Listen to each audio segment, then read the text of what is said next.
Olá, pessoal! Vocês já devem ter percebido que quando a gente apresenta os dados do coronavírus do Brasil em relação ao resto do mundo ou comparando estados do próprio Brasil, a gente coloca esses valores numa escala diferente. A gente não mostra os valores absolutos. E isso tem uma explicação rápida e uma explicação longa. A explicação rápida eu consigo dar. Se eu comparasse, por exemplo, o Brasil com o resto do mundo em valores absolutos, a gente tem um exemplo muito claro que é os Estados Unidos, que tem 1/3 dos casos do mundo inteiro e faz isso com o gráfico. Praticamente só consegue ver os Estados Unidos, um pouco Itália e Espanha, e o resto dos países quase desaparece nessa visualização. O mesmo acontece quando a gente compara estados do Brasil, porque coincidentemente, uma infeliz coincidência, a gente tem um estado que também concentra 1/3 dos casos do Brasil, que é São Paulo. Quando a gente compara os estados do próprio país, a gente tem a mesma situação.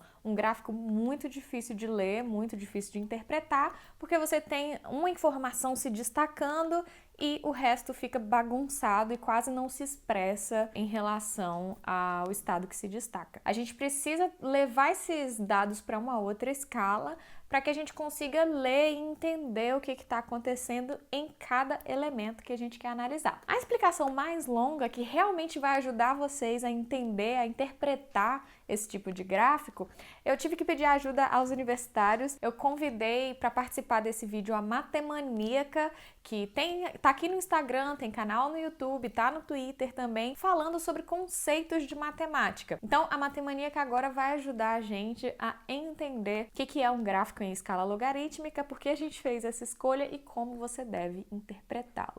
Oi time, aqui quem fala é a Julia Jacoude, a Matemaníaca, e as meninas me convidaram pra gente bater um papo sobre gráficos. As meninas do Peixe Babel estão fazendo uma cobertura impecável nessa época do Covid e elas optaram por gráficos de linha para passar algumas das suas informações. O gráfico de linha ele vai relacionar duas grandezas de medida, uma no eixo horizontal e outra no eixo vertical. Essas grandezas elas vão marcar pontos e que depois, no final das contas, varrendo todo aquele eixo horizontal, vai formando uma linha.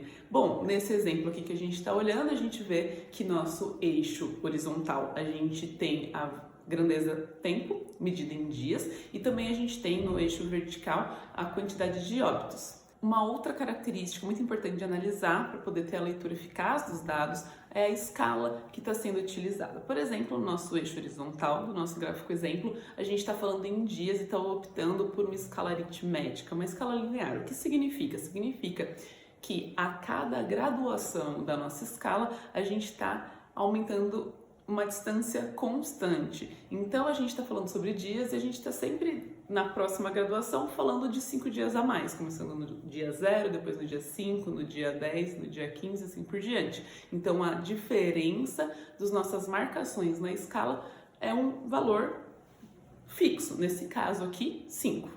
Agora, quando a gente está falando do nosso eixo vertical, a gente não está falando dessa mesma escala. A gente está falando de uma escala que a gente vai chamar ela de escala logarítmica, que a diferença entre essas graduações ela vai ser proporcional. O que quer dizer que a diferença entre cada tracejadinho não vai ser um valor absoluto, vai ser algo proporcional que está relacionado não com uma adição, mas sim com uma multiplicação. A variação disso vai depender da base do logaritmo que a gente está usando. Aqui no nosso gráfico exemplo, a gente está usando o logaritmo da base 10, então a gente está falando aí de um espaçamento 10 vezes a cada tracinho que a gente está caminhando no eixo da vertical. Você pode estar se perguntando por que essa opção da escala logarítmica foi feita. Essa escolha ela não é arbitrária. A gente acaba optando por uma escala logarítmica quando a gente tem que trabalhar com valores muito grandes.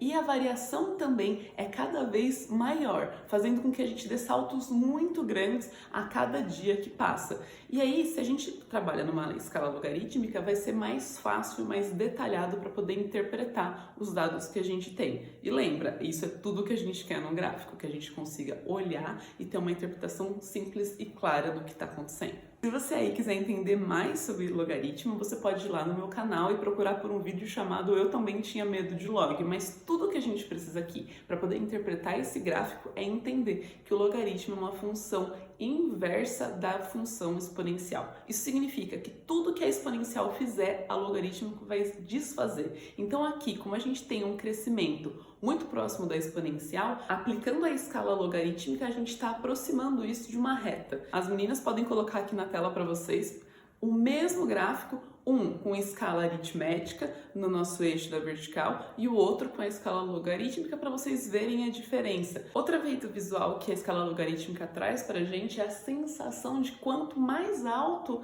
tá o valor no eixo do y, menor é a variação. Mas, bom, vamos interpretar. Imagina que a gente está numa escala que a gente está usando um logarítmico na base 10. Então a gente vai ter algo como 1, 10, 100, 1000, 10.000. Estar entre a graduação de 1 e 10 é muito diferente de estar entre a graduação de 1000 e 10.000, por exemplo. Então é por isso que pode ter uma sensação de que estabilizou, mas na verdade a gente só está trabalhando com uma escala que dá essas impressões estranhas. Isso abre espaço para eu dar uma super dica aqui para vocês, que se vocês optarem por fazer um gráfico de barras, não usem uma escala logarítmica, porque isso vai influenciar no tamanho das barras. E como o gráfico ele é uma opção visual para transmitir a informação de uma maneira clara e fácil, rápida, a gente colocar uma escala logarítmica em um gráfico de barra, isso vai influenciar na altura das barras. Então pode ser que a gente tenha um gráfico que seja o dobro do tamanho, mas não é o dobro do tamanho, entende? Porque essa escala pode induzir a uma interpretação errada desses gráficos. Bom, espero que vocês tenham gostado desse papo, meninas. Muito obrigado por esse convite. Foi um prazer estar aqui com vocês. Super beijo e bons estudos!